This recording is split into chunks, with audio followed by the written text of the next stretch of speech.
Hi everybody, welcome to the Small Art Society.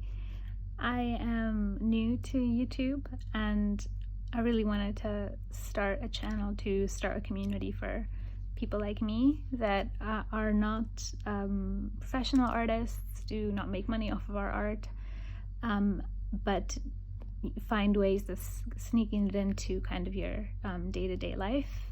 I work full-time. I also have lots of things that I do in my free time, so art is something that I try to sneak little moments into in my day-to-day life, and I'm, more or less successful in that depending on what's going on in my life. And I wanted to just take you through some of my kind of core materials at the moment. This is what a lot of people I see using as kind of a travel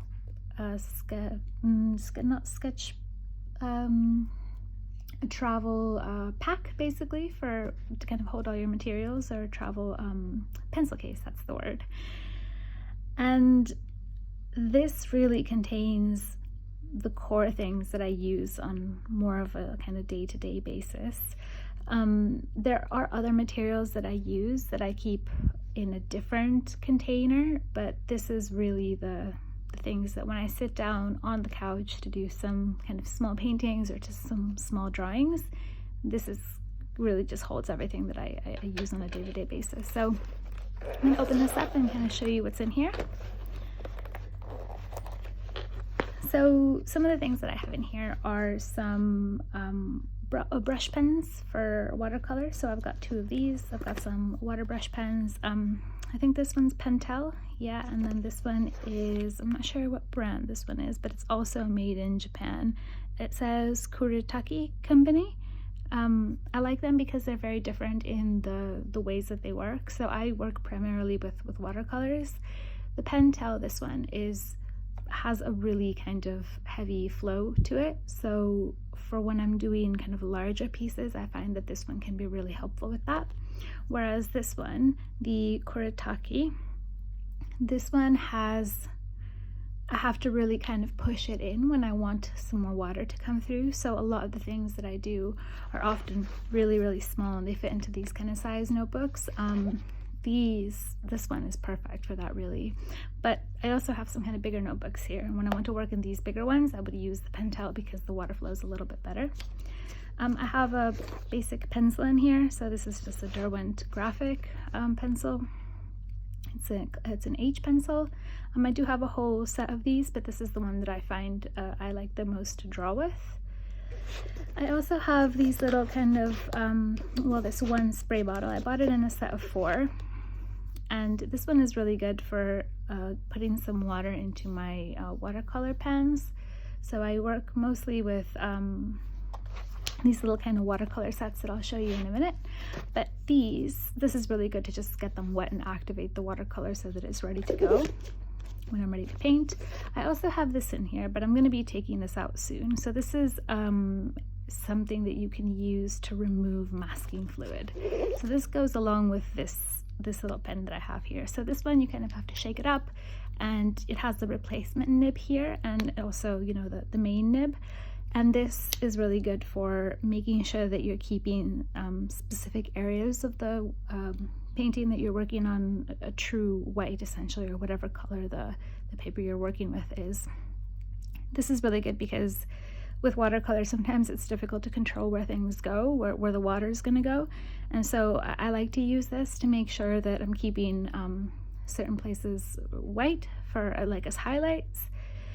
The only downside to this is I haven't quite cracked how to remove this without sometimes damaging the paper. I've used it on 100% cotton paper and also other kind of less 100% cotton paper is the best for watercolor, and I have used it on that, and I've also used it on other paper that isn't the best for watercolor, and I'm finding that I'm still having the same difficulties.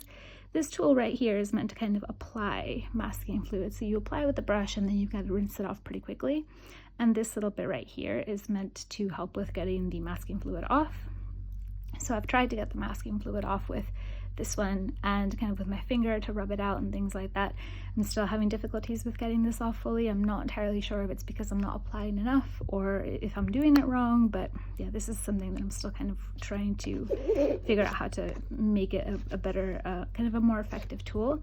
But this one I think I'm going to take out of this set because I can get masking fluid off mostly with my fingers or with an eraser. And this one is kind of, you can see the brush tip is getting a little bit indented because it doesn't fully fit in here. And this is less something that I would take when I'm traveling. It's more something that I would use with my actual masking fluid container that I have at home. So I think it's actually a bit misplaced in this pouch. I think I'll be taking it out of here. So I'm gonna put that aside for now. I've also got this jelly roll. So I really love this because I have the size number 10, which means that the tip is quite thick, and I really like this one. I also have a small set of these, but this is the one that I keep in my set with me because it's really great for if you ever make some mistakes with watercolor.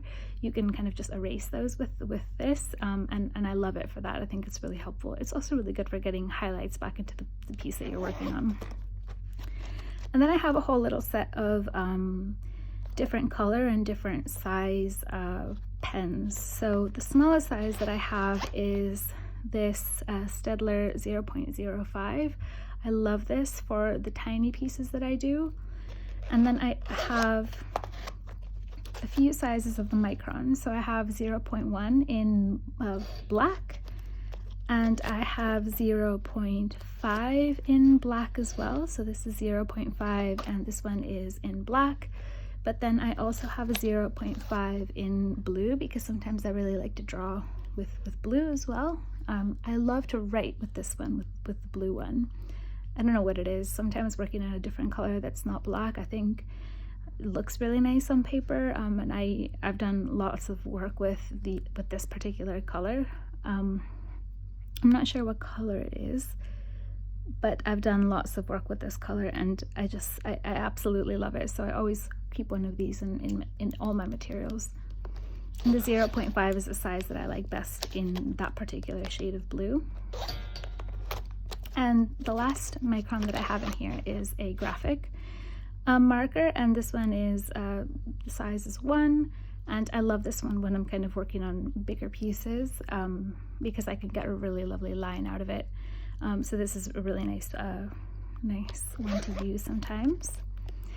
And I also have 3 different sizes of kind of a dark sepia tone. So I like these for when I'm trying to do something that is maybe a little bit more realistic as an underpainting to go with watercolor. I've not done too much of that quite yet, but this is something that when I have done, it's been really successful, and it's something I want to explore more. And so I've got a size 0.3, 0.5, and 0.7.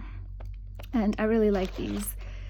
They're fine liners, they're lovely, they're Faber-Castell, and like I said, 0.3, 0.5, 0.7. They're also waterproof, so they work for what I need them to work for, and that's great. That's what I'm looking for out of a kind of core set of materials. Now on this other side, I've got a little clip that I use, which I'll show you in a second.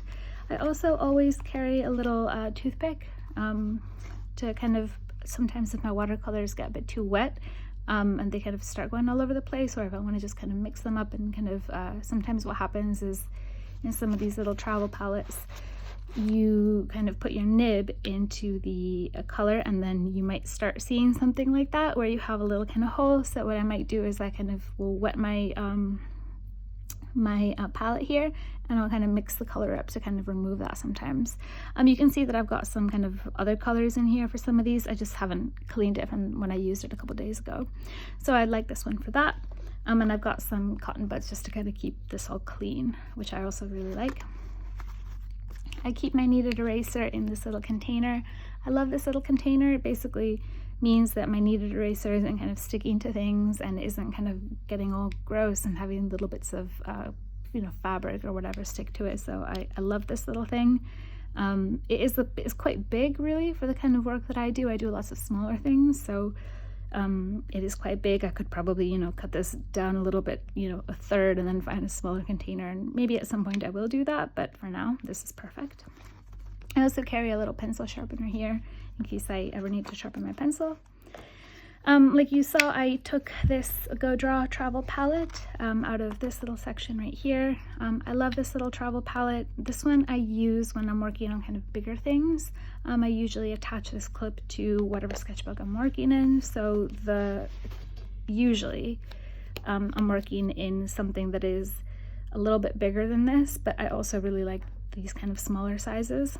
These smaller sizes I love to work with. I tend to have to work with kind of some bigger sizes just because these are the only ones that I have right now that are this small, and I'm trying not to be precious about them, but I like varying the size of the paper that I'm working with. It means that I'm constantly kind of being pushed to try new things, and sometimes I want to draw something and the best size is a bigger size for it. So I have kind of lots of different sizes of sketchbooks, but typically what I would do with this is I would clip this on and work with it like that. So I've got my drawing on one side and I've got my palette on this side, and I love this little clip. It came with a different binder clip, came with kind of a standard black binder clip, but I didn't like it because it indented the black one, the kind of standard one that you see that, you know, you'll see if you go into any office.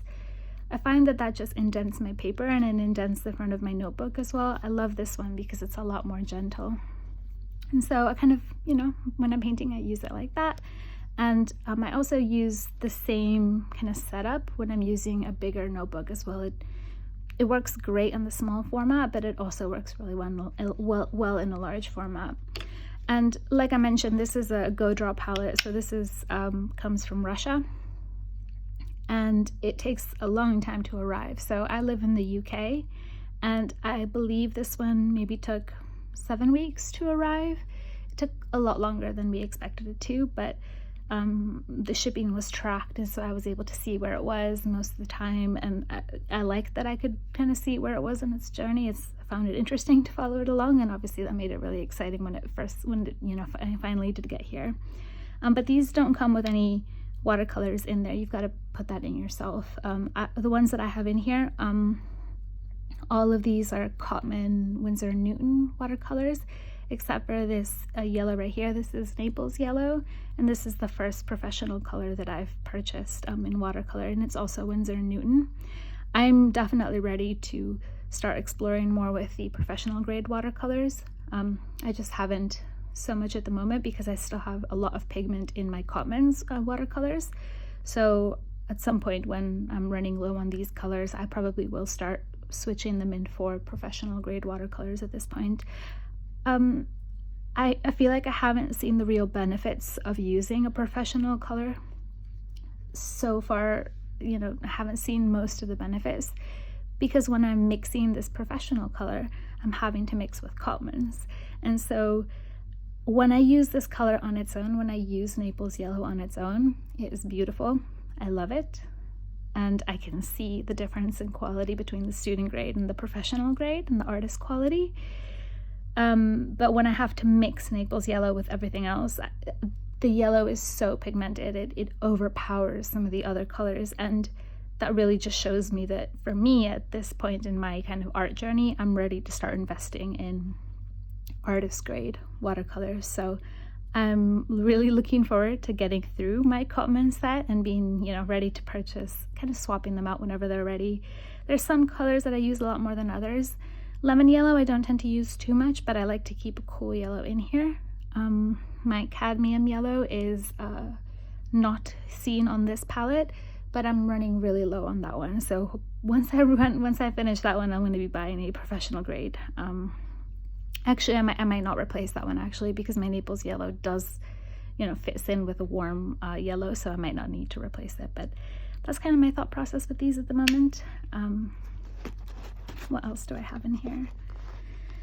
So this is the medium-sized palette. Again, it's from Go Draw, so these two came as a set when I bought them together. I love these. They're beautiful. The paper is really good. It's not 100% watercolor. It's 100% cotton, I don't think, but the paper is really good. It holds up really well with the washes, and you can kind of remove some color as well if you if you accidentally put too much down or something like that. The quality of these is so good. I'm so happy with the quality of these. I would go back to Go Draw and purchase just the sketchbooks themselves because they are really, really good. I also have this tiny one, and this tiny one came with this tiny palette. So this is the first tiny palette that I ordered. I love these tiny palettes. When I do art, I'm sat on my couch doing things. I'm not a professional artist. I am somebody that works full time. The things that I draw are not, you know, not to the same standard as a lot of kind of artists on YouTube are. And I, you know, because of that, I needed to find tools that were going to fit in with how I do art, which is not oftentimes at a desk. I'm often making art on my couch. I'm sat on my couch at the moment, filming this on a little tray table, and that's just what works for me with a little light overhead. That's the best setup for me. That's how I make art. I can't sit and pretend that I'm like a, you know, an artist that does things in the way that a lot of people on YouTube do, because that's just not what's accessible to me. So when I saw these online, I knew I had to have one. I knew that they were going to make it so that I would work more with watercolor. The challenge I always had with watercolor was the having to have like a tray for my watercolors was just like a lot, and it didn't really work well when I was working on the couch. So having these little tiny travel sets is perfect. I also love that this set is so little that it means that I have to, basically when I mix colors in this well, I'm always mixing off of the color that's already in there. So I've gotten really good at mixing colors, which is not something I was good at before. So I love using this. And like I said, the quality is phenomenal of the palettes, the tiny palettes, as well as the tiny sketchbooks. And then I have this tiny sketchbook as well. I absolutely love it. It's really, really tiny. It is smaller, about the size maybe of the palm of my hand. Really tiny. I absolutely love it. I'm already about a third of the way through, and I love it so much that I wouldn't normally paint on the back of a page in some of these, but I love it so much and I don't want to stop using it that I might have to, especially if, like I said, you know, shipping takes like 6 weeks. So even if I were to order this, it wouldn't arrive here for a long, long time. So who knows, I might have to do that. I also always put one of these in here because I work with kind of water pens. So there's all sorts of things you could use. I typically use just a little kitchen towel. And I have a little ruler in here. And it has these kind of measurements for angles as well. I really like this. It's been an amazing tool in terms of helping with my kind of perspective of drawings and being able to draw things a little bit more to scale. I by no means am a realistic artist. I don't like to portray things exactly as they are. I like to kind of have a bit more of a, maybe not animated style, but just played down a little bit. And so sometimes one of the things that's hard with that is making it so that things actually look like they're supposed to. But having this little ruler in here, and especially the little angles, has been really good with helping me kind of work on that skill. So I keep all of these in here. And my little, I mean, it's a travel kit essentially, but it's also a sit on my couch and paint kit. This has everything that I need, and I use it really on a daily basis. Some of the other things that I use are this travel sketchbook from Sea Weight of Brighton. It's not a travel sketchbook, but I use it like a travel sketchbook because this is where I've been kind of painting the things that I've gotten to do when I go traveling, and I love this size. I'm obsessed with this little sketchbook. The paper quality is not 100% cotton paper. It's not great watercolor paper in that respect, but it's great in the sense that the notebook itself opens up all the way, so it kind of lays flat, and the paper's really good. It's really good for what it is. I think I only paid about £8 for this, and the paper holds watercolor really well. It holds washes very well, and it also, if I make a mistake and I need to bring a color up, it's really easy to do that. And the thing that I love about this is because it's it lays flat, I can attach my palettes to it, and that's what I do. I'll attach my little palette to it and do my kind of paintings, and I'm not precious about it because This feels like a real safe space for me to kind of make mistakes, and so I'm obsessed with this one. I'm going to buy another one. This one right now I'm using for travel related things, while I'm filling this one up. This one is a handbook, sketchbook. This one is not a watercolor sketchbook. It was never intended to be used as a watercolor sketchbook, but I have been using it as a watercolor sketchbook, and I have not had the best use for my watercolors because the paper is not meant for that. But I have enjoyed it. You can see it's coming apart. I got this one in 2015 and I'm still trying to finish it off. I'm determined that before 2024 is over, I will fill this. I still have quite a ways to go with filling this, but I'm determined to fill this with more kind of color, not color studies, but studies of different kind of landscapes and things like that. You can see that the watercolors just are not appreciated on this paper. This is not the right type of paper for watercolors, but there's some line work that I've done that has been much better in here. Things like this have worked really well for that. You can see for anything that's like more of a water-based medium, it has not worked, but anything kind of ink related has been great. But I'm really looking forward to filling this one up. It started as a notebook where I was maybe a bit too caught up with making pieces, but over time, I'm embarrassed to say it's been 9 years that I've had this. Over the past 9 years, I've treated it a lot more like a place to practice things and to kind of play around and maybe do some swatches and things like that. And I still have a ways to go, but I'm so determined to fill this before 2025. I feel like I can't go into 2025 having this sketchbook hanging over my head, because that would be 10 years that I've had this sketchbook, and I just can't. I can't. I need to fill it up. That's how I feel about it right now. Anyways, I'm really looking forward to continuing to make videos. I've called my channel The Smile Art Society because like I said, I'm really looking to make a community of people like me that like to draw, like to paint, like to use watercolors, like to just make art, that are not professional artists, and that are just doing this because they enjoy doing this. And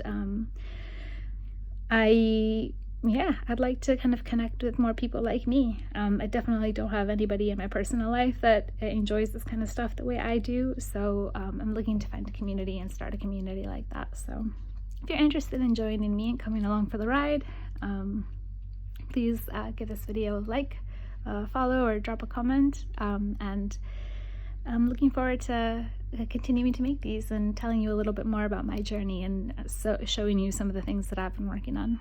So yeah, have a nice day. Thanks for listening.